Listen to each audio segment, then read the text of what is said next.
नमस्कार मित्रांनो, आनंदी मालिकेच्या आजच्या जबरदस्त भागामध्ये आपल्याला असं पाहायला मिळणार आहे की शेवटी विद्याधर आणि शलाकाने इथे एका इनोशीवर युगंधरचा अंगठा घेतलेला असतो, आनंदीच्या जीवाची किंमत म्हणूनच.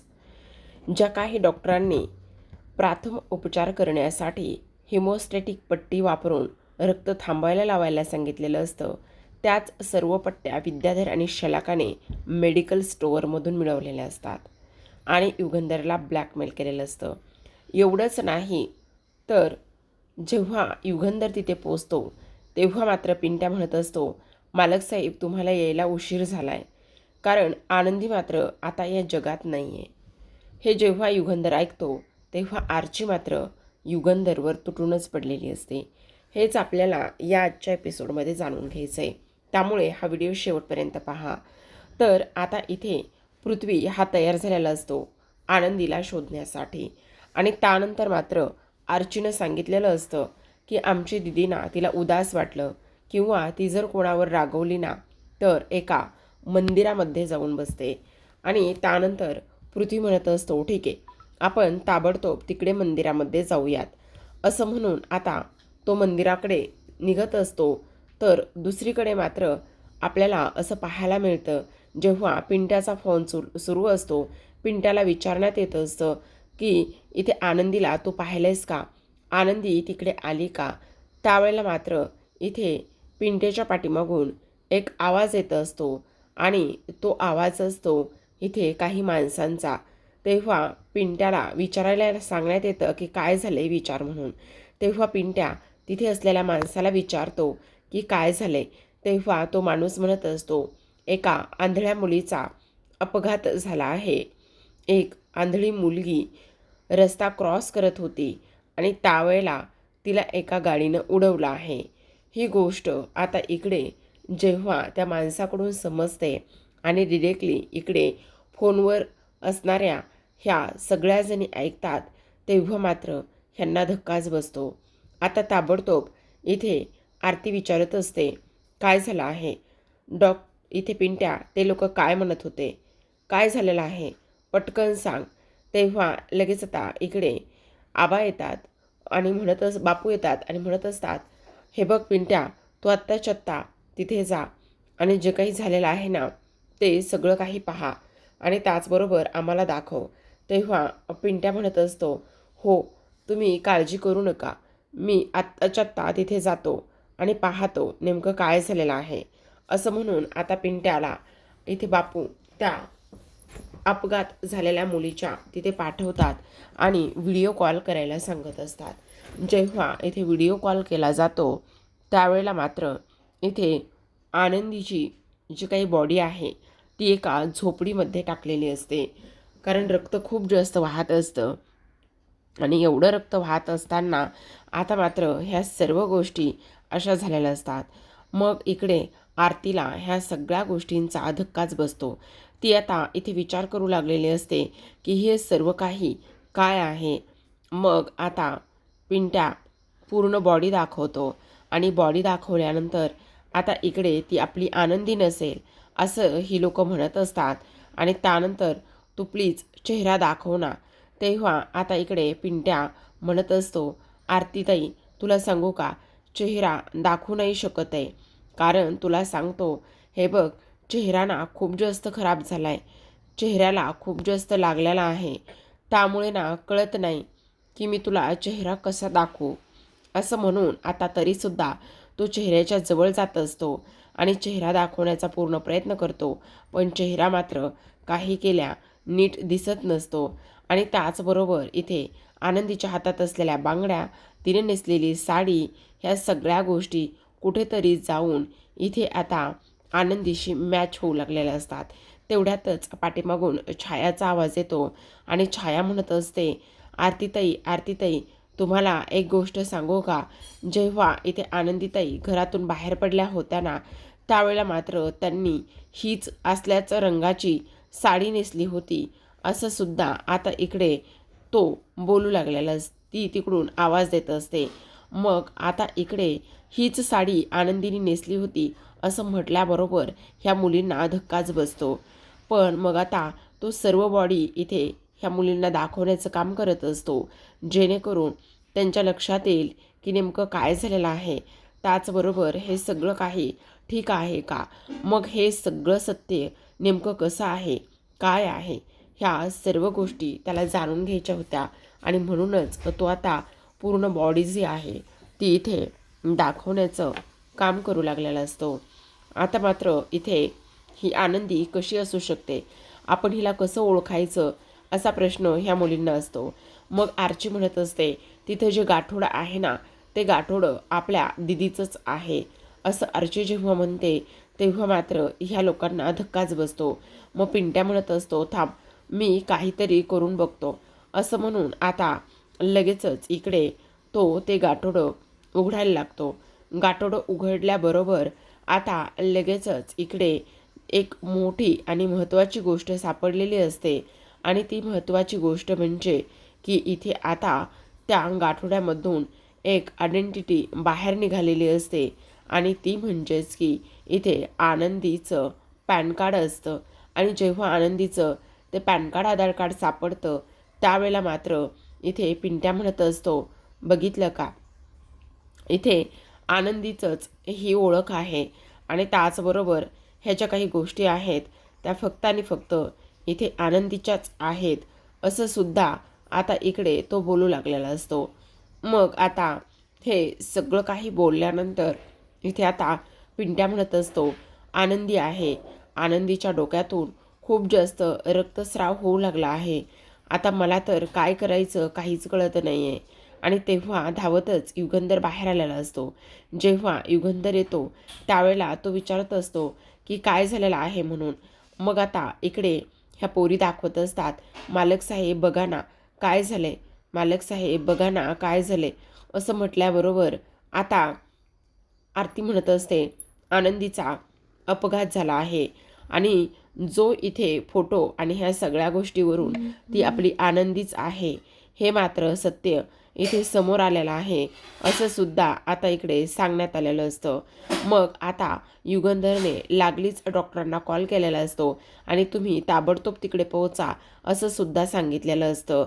मग आता डॉक्टर म्हणत असतात, मालक साहेब माफ करा, पण आत्ता मात्र मी इथे नाही आहे, त्यामुळे मी आत्ता तिथे नाही येऊ शकत आहे. कारण तुम्हाला सांगू मालक साहेब, मी आत्ता बाहेर आहे आणि बाहेर असल्याकारणाने मला तिथे येणं अशक्य आहे, असं सुद्धा आता इकडे डॉक्टर सांगत असतात. मग एक काम करा तुम्ही, मी दुसऱ्या डॉक्टरांना बघतो, किंवा जर खूप जास्त रक्तस्राव होत असेल तर मी सांगतो त्या पद्धतीने करा. हे बघा, तुम्ही अजिबात वेळ वाया घालू नका, तुम्ही ना तिला ताबडतोब हॉस्पिटलाइज करा. कारण तुम्हाला सांगतो, जर जास्त ब्लड लॉस झालेला असेल तर इकडे खूप जास्त रिस्क घेऊ नका, असं स्पष्टपणे सांगण्यात आलेलं असतं. आता हीच गोष्ट धनश्रीने ऐकलेली असते. मग धनश्री म्हणू लागते, नाही, काही जरी झालं ना तरीसुद्धा इथे ही गोष्ट ह्यांना सांगितलीच गेली पाहिजे. कारण ह्यांच्या कानावर ही गोष्ट जाणं फार जास्त महत्त्वाचं आहे, असं सुद्धा धनश्री म्हणते. आणि ताबडतोब आता युगंधर, विद्याधर आणि त्याचबरोबर शलाका ह्या दोघांना सुद्धा सांगायला खोलीमध्ये जाते.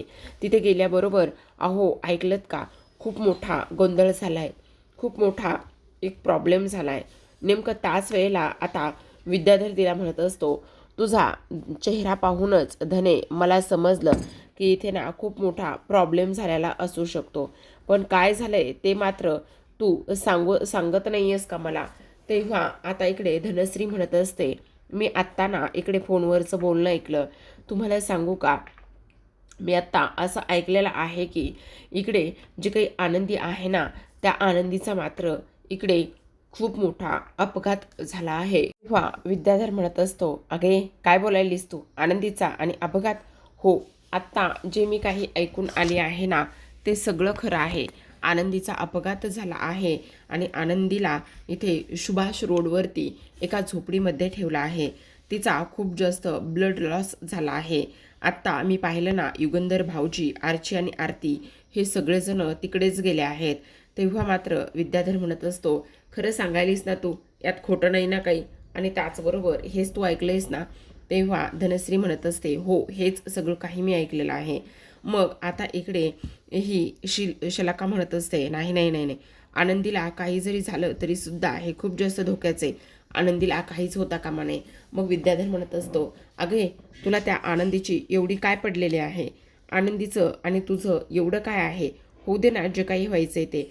त्यावर लगेचच शलाका म्हणत असते, नाही, जेव्हा आपण एखादी गोष्ट करतो त्यावेळेला त्या गोष्टीचा सगळ्या बाजूंनी विचार केला गेला पाहिजे. आनंदीला जरी काही होत असलं तरीसुद्धा ते मात्र आपल्या पाहिजे तेवढ्या फायद्याचं नाही आहे, आनंदी मरता कामा नाही आहे, असं स्पष्टपणे आता इकडे ती बोलू लागलेली असते. दुसरीकडे आपण पाहतो की आता इथे हे तिघेही जण, आरती, आर्ची आणि त्याचबरोबर युगंधर, हे तिघेही जण निघालेले असतात. मग युगंधरने गाडीमध्ये बसल्या बसल्याच इथे ॲम्ब्युलन्सला फोन लावलेला असतो आणि ॲम्ब्युलन्सला फोन लावल्यानंतर सांगितलेलं असतं की ॲम्ब्युलन्स ही ताबडतोब पोहोचली गेली पाहिजे आणि ताबडतोब ॲम्ब्युलन्स ही पोहोचल्यानंतर तिला हॉस्पिटलाइज केलं पाहिजे, असं सुद्धा सांगण्यात आलेलं असतं. मग आता मात्र ॲड्रेस सांगण्यात येतो आणि ॲड्रेस सांगितल्यानंतर इकडे काही जरी झालं तरीसुद्धा ॲम्ब्युलन्स लवकरात लवकर पोहोचावी असं इकडे तो बोलत असतो.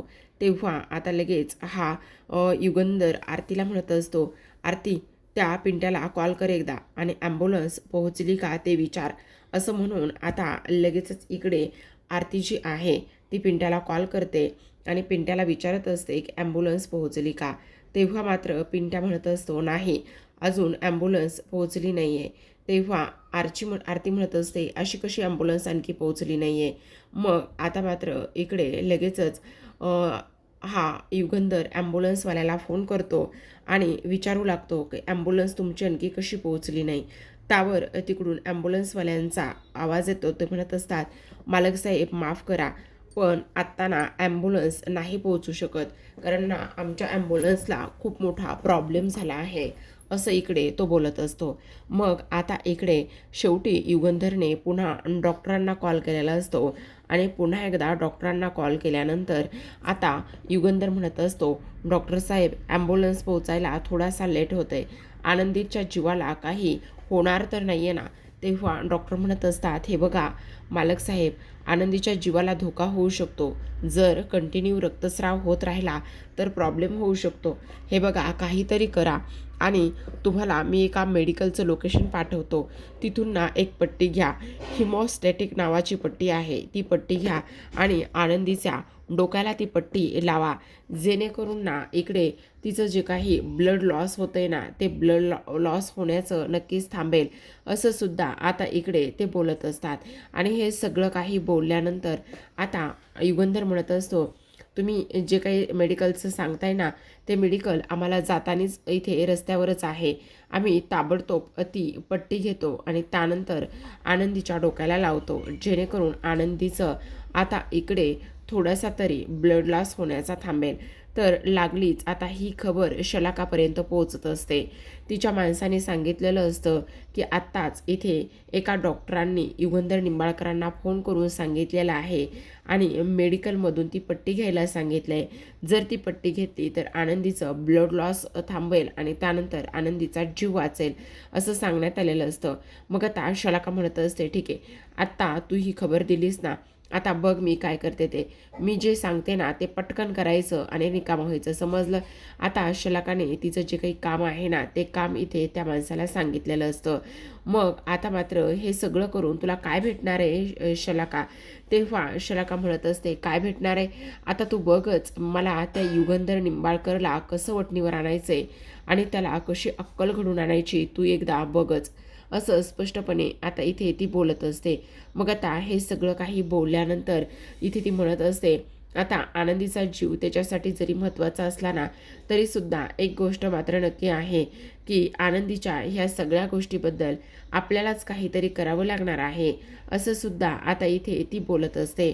तर इकडे दुसऱ्या बाजूला माईंनी एक कॉल केलेला असतो, तो म्हणजे पृथ्वीला, कारण पृथ्वीचा अपघात झाला आहे, ही गोष्ट आता ताबडतोब पृथ्वीला समजले पाहिजे, असं काहीतरी झालेलं असतं. आणि जेव्हा माई ह्या पृथ्वीला फोन करून सांगणार तेवढ्यातच आता इथे हा प्रांजल येतो आणि माईंच्या हातातला फोन काढून घेतो आणि म्हणत असतो, माई आणि बापू आणा इकडे तो फोन. आता लगेचच तो म्हणत असतो, दादा तू काळजी करू नकोस, हे बघ आनंदी जी आहे ना ती तिच्या आबांच्या घरी पोहोचली आहे. तेव्हा पृथ्वी म्हणत असतो, थँक गॉड आता तिकडे गेली आहे ना तर तिकडेच राहा म्हणावं, इकडे तुला येण्याची काही गरजसुद्धा नाही, असं सुद्धा आता इकडे ते बोलत असतात.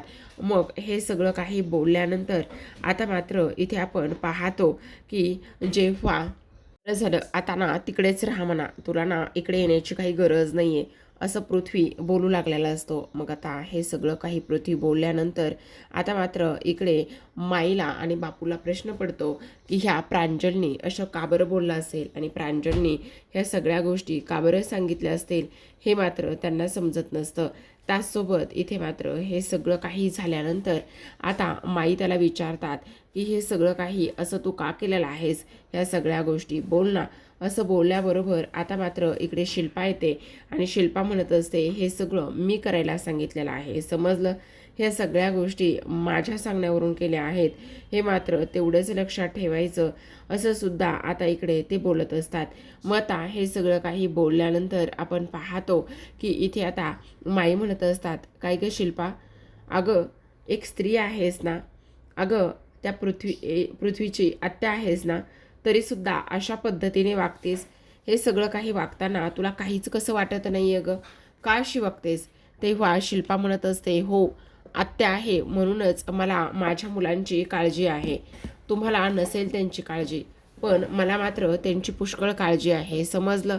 तेव्हा मात्र इथे असं म्हणून ती रागानेच तिथून निघून जाते. जेव्हा ती रागानेच तिथून निघून जाते त्यावेळेला मात्र इकडे आता माई आणि बापूंना खूप मोठा प्रश्न पडलेला असतो, ही बाई आहे की नेमकी कोण आहे. अशा पद्धतीने जर ही वागत राहिली तर कसं होणार आहे, काय करायचं ह्या बाईचं, असं सुद्धा आता इकडे ते बोलू लागलेले असतात. माता हे सगळं काही बोलल्यानंतर आपण पाहतो आता माई देवीला प्रार्थना करत असतात आणि म्हणत असतात, काही जरी झालं ना तरीसुद्धा इथे आमच्या आनंदीला काहीही होता कामा नये, आनंदी ही लवकरात लवकर बरी झाली पाहिजे, असं इकडे ते बोलत असतात. त्याचसोबत आता मात्र इकडे आरतीने पुन्हा एकदा फोन केलेला असतो आणि विचारलेलं असतं की ॲम्ब्युलन्स पोहोचली का म्हणून. तेव्हा इकडे तो पिंट्या म्हणत असतो, अजून तरी ॲम्ब्युलन्स पोहोचली नाही. आता मेडिकलवर ही आरती आणि मालक युगंधर गेलेला असतो आणि तेव्हा धावतच आरची येते आणि म्हणत असते, अगं अगं दिदे, त्या पट्ट्या मेडिकलवर नाही येतं. तेव्हा आरती विचारत असते, कसं शक्य आहे, काय चाललंय काय, ॲम्ब्युलन्स इथे पोहोचत नाही, डॉक्टर अवेलेबल नाही, त्याचबरोबर मेडिकलमधल्या पट्ट्यासुद्धा अचानकच गायब कशा काय होऊ शकतात, कुठे गेलं असेल हे सगळं काही, कोण करतंय हे. तेवढ्यातच विद्याधर आणि शलाका तिथे येऊन पोचतात. विद्याधर आणि शलाका हे दोघेही जण तिथे येऊन पोचल्याबरोबर आता हा विद्याधर म्हणत असतो, त्या सगळ्या पट्ट्या आणि ते सगळं काही जे आहे ना ते आमच्याकडे आहे, असं सुद्धा आता इकडे ते बोलत असतात. मग आता हे सगळं काही बोलल्यानंतर मात्र इथे आपण पाहतो की तो म्हणत असतो, हे सगळं तू का करायलायस, ह्या सगळ्या गोष्टी करून तुला नेमकं सिद्ध काय करायचं आहे, का हे सगळं काही करतोयस, आणि त्याचबरोबर ह्या सगळ्या गोष्टी करण्याची तुझी अशा पद्धतीने हिंमत कशी झाली, असं सुद्धा आता इकडे तो बोलत असतो. मग आता हे सगळं काही बोलल्यानंतर इथे विद्याधर म्हणत असतो, आता मात्र युगंधर निंबाळकर मला पाहायचं आहे की तुम्ही नेमकं काय करताय आणि कशा पद्धतीने, जर हे सगळं अशा पद्धतीने करत राहिलात तर अजिबातच ह्या सगळ्या गोष्टी तुमच्या मर्जीनुसार मी होऊ देणार नाही, असं सुद्धा आता इकडे ते बोलत असतात. आता हे सगळं काही बोलल्यानंतर युगंधर म्हणत असतो, बोल तुला किती पैसे हवे आहेत, किती पैसे हवेत ते सांग. तेव्हा आता इकडे तो म्हणत असतो, अजिबातच नाही, मला पैसे वगैरे काहीही नको आहे, कारण मग तुला काय हवं आहे असं विचारल्याबरोबर आता इकडे ते म्हणत असतात की मला तुझी सही हवी आहे एका इनोशीवरती. सही? कसली सही, अरे सॉरी, तू तर अंगठा बहादर आहेस ना, मग तू कसली सही करणार, तुला तर सही येणारच नाही, बरोबर की नाही, तू अंगठा बहादर असल्यामुळे. असं बोलल्याबरोबर आता मात्र इकडे कशावर सही हवी, काय हवंय हे तू सांगणार आहेस की नाही, असं स्पष्टपणे आता इकडे ते बोलत असतात. त्यावर लगेचच आता इकडे शलाका म्हणत असते, एका इनोशीवर तुमचा अंगठा हवाय भाऊजी. कसली इनोशी, काय आहे त्यावर? तसं म्हटल्याबरोबर आता शलाका म्हणत असते, ती इनोशी अशी असणार आहे की इथे पृथ्वी आत्ताच्या आत्ता निंबाळकरची फॅक्टरी सोडून तो आम्हाला जॉईन होत आहे, तो आमच्याबरोबर काम करत आहे, असं इकडे आता शलाका बोलत असते. आता हे सगळं काही ऐकल्यानंतर युगंधरला धक्काच बसतो. युगंधर तर ह्या माजोर्डे शलाकाकड आणि त्याचबरोबर ह्या विद्याधरकडे पाहतच असतो. इथे आनंदी मरणाच्या दारामध्ये आहे आणि ही लोक मात्र अशा पद्धतीने वागतायत. एक तर तिथे ॲम्ब्युलन्स जाऊ शकत नाही, रस्ता खराब असल्यामुळे. त्यानंतर सर्वात महत्त्वाची दुसरी गोष्ट म्हणजे एखादा डॉक्टर अवेलेबल नाही आहे आणि ज्या पट्ट्यामुळे इथे आनंदीचं रक्त थांबू शकलं असतं त्या पट्ट्यासुद्धा ह्यांनी इथे गायब केलेल्या आहेत. आणि आता मात्र ह्या इनोशीवर माझी सही मागतायत, माझा अंगठा मागतायत, ते सुद्धा पृथ्वी यांना हवा आहे. म्हणून मग त्या शलाका म्हणत असते, जर हा पृथ्वी आमच्याकडे आला तर मग मात्र सगळं काही व्यवस्थित होणार आहे आणि तरच इकडे आम्ही शांत बसणार आहोत. हे सगळं जर आम्हाला पाहायचे त्या पद्धतीने झालं तर, असं स्पष्ट शब्दामध्ये आता इकडे ती बोलत असते. माता हे सगळं काही बोलल्यानंतर आपण पाहतो इकडे ही आरती म्हणत असते, असं का करताय तुम्ही हे सगळं? हे बघा, असलं काहीही करू नका. ह्या सगळ्या गोष्टी करून तुम्हाला काय भेटणार आहे? अहो, आनंदीच्या जीवाशी तुम्ही नका खेळू, ऐका माझं, ऐका माझं, असं सुद्धा आता इकडे ते बोलू लागलेले असतात. तर आता प्रेक्षकांनो, आजच्या भागामध्ये एवढंच. उद्याचा भाग पाहायचा असेल तर नक्की चॅनलला सबस्क्राईब करा, कारण उद्याच्या भागामध्ये ना आता खूप मोठा राडा आणि धमाका हे सगळं काही एकदाच होताना आपल्याला पाहायला दिसणार आहे. तर आता प्रेक्षकांनो, आपण इथे पाहतो की जी काही आरती, आनंदी आणि त्याचबरोबर आर्ची ह्या तिघी जणी इथे मेकअप रूममध्ये असतात आणि तिघी जणी मेकअप रूममध्ये असताना आनंदीचं जे टायटल सॉन्ग आहे ना, ते टायटल सॉन्ग इथे त्या तिघी जणी खूपच आनंदामध्ये पाहत असतात. आता हा भाग त्यांनी का इथे मालिकेच्या एपिसोडमध्ये आणला आहे ना, ते मात्र काही समजत नाही. पण बहुतेक त्यांना दाखवायचं असेल की त्यांचं टायटल सॉन्ग किती सुंदर आहे. खरं तर टायटल सॉन्ग आहेच तेवढं सुंदर, पण ह्या गाताना अजूनच सुंदर दिसत आहे ते. असो, आता उद्याच्या भागामध्ये आपण पाहतो शेवटी आरती, आर्ची आणि युगंधर इथे तो बॉक्स घेऊन पोहोचलेले असतात. कारण युगंधरने आता शेवटी त्या पेपरवर बहुतेक सह्या केलेल्या असाव्यात आणि तिथे पोहोचल्यानंतर आता पिंट्या स्पष्टपणे म्हणत असतो, मालक साहेब माफ करा, आता आनंदी आपल्यामध्ये राहिली नाही, आनंदी हे जग सोडून निघून गेली आहे, असं स्पष्टपणे आता पिंट्या म्हणत असतो. मालक साहेब, तुम्ही यायला थोडासा उशीर केला, असं म्हटल्याबरोबर युगंधरच्या पायाखालची जमीनच सरकते. त्याला तर इथे खूपच मोठा झटका लागतो. आरती कोलमडून पडते. तेव्हा आर्ची म्हणत असते, पिंट्या दादा असं काय बोलतोयस तू? आरतीताई प्लीज तू बघ ना, आनंदी दिदीला उठव ना आनंदी दिदीला, असं आर्ची म्हणू लागते. तेव्हा मात्र पिंट्या म्हणत असतो, नाही, आता ती आपल्यामध्ये नाही राहिली, आपली आनंदी आपल्याला सोडून गेली आहे, असं इकडे आता तो बोलत असतो. त्यानंतर मात्र इकडे आर्चीचा आता राग कंट्रोल होत नाही. आर्ची म्हणत असते, मालक साहेब हे सगळं तुमच्यामुळे झालेलं आहे. ह्या सर्व गोष्टीला तुम्ही जबाबदार आहात. तुमच्यामुळे आज आमची आनंदी दिदी आमच्यामध्ये नाही आहे, ती आम्हाला सोडून गेली आहे, असा सरळ आरोप जो आहे तो आरोप इथे आता ह्या आर्चीने युगंधरवर केलेला असतो. आणि तेव्हा युगंधरला मात्र आता इकडे खूप मोठा धक्का बसतो की आनंदी त्यांच्यामध्ये राहिली नाही. तर आता प्रेक्षकांनो, नेमकं काय होईल? आणि आनंदी खरंच हे जग सोडून गेली असेल का? किंवा मालिकेमध्ये आणखी नेमकं कोणतं मोठं वादळ आणि कोणता मोठा नवीन ट्विस्ट आणणार आहेत, हे पाहणं मात्र फार इंटरेस्टिंग आहे. तर अशाच नवनवीन मालिकांचे अपडेट्स आणि रिव्ह्यू जाणून घ्यायचे असले, पाहायचे असले तर नक्की चॅनलला सबस्क्राईब करा आणि पाहत रहा सर्वांची लाडकी मालिका आनंदी.